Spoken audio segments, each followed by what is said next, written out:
Curtis, do you have any insights about fast, easy, or better ways to do a data recovery after a ransomware?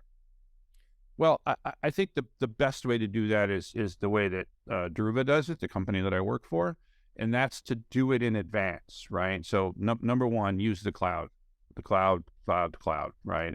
This is some DR has for a long time been considered the killer app for the cloud, and so the idea is set up your DR in advance, do the recovery in advance, and then automatically update that recovery throughout time so that basically the data and the server and the VM images are already restored before you have to declare a disaster.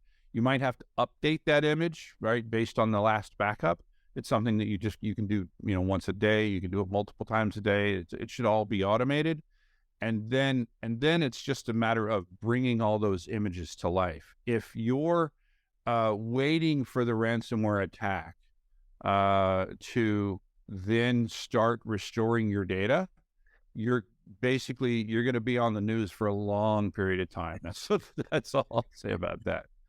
Wonderful.